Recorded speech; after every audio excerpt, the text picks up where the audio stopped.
Hi, I'm Lisa Von Drasik, and I am the curator of the Children's Literature Research Collections of the University of Minnesota, and welcome to Read This Book.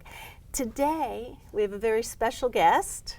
I'm Cody Hennesy, the Journalism and Digital Media Librarian here at the University of Minnesota, where I work with students and faculty in journalism and mass communication.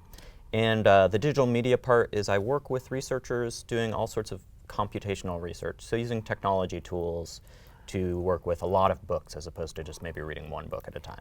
And tell me about the book you brought today. You can hold on to it if you like. Sure. So this is Artificial Unintelligence by the scholar Meredith Broussard.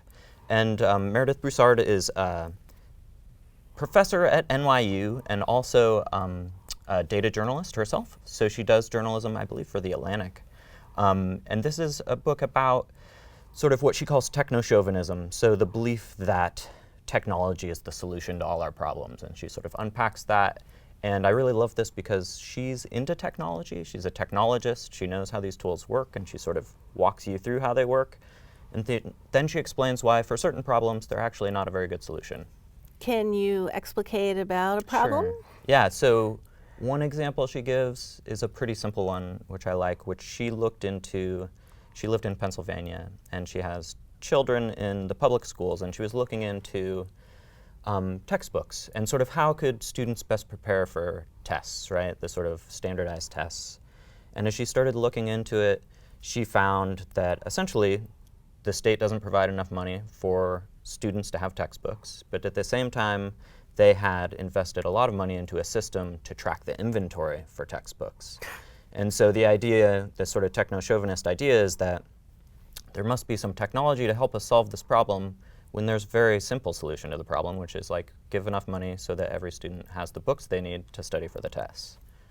Now the subtitle is How Computers Misunderstand the World. Can you talk a little bit about that subtitle?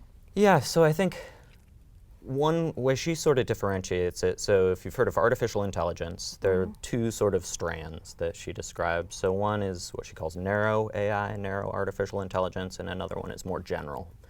And general artificial intelligence is what a lot of us tend to think about when we think of artificial intelligence, which is like robots walking around, talking to each other, actual intelligence, like human intelligence. And what she describes as sort of what's happened in recent years is there's been an explosion in artificial intelligence, but it's been in narrow artificial intelligence. And you can do amazing stuff with that. So you can, like Google Translate, right? It does amazing stuff in understanding written languages and helping translate those across different languages. But there's no understanding sort of in that process. And so the idea that a sort of artificial intelligence can actually understand and solve things for us is still a sort of fictional idea, and there's not much real evidence. It's speculative fiction. It's speculative, yeah, which is also fun, but a lot of us, But I it's think, not the real world. yeah, we absorb that from movies, and then we stop thinking about what's actually happening sort of like, in the code. Can't somebody do something about this? Yeah, it would be nice. It'd be nice, yeah. but so this is reality-based, informational book. Would you consider it a fast read?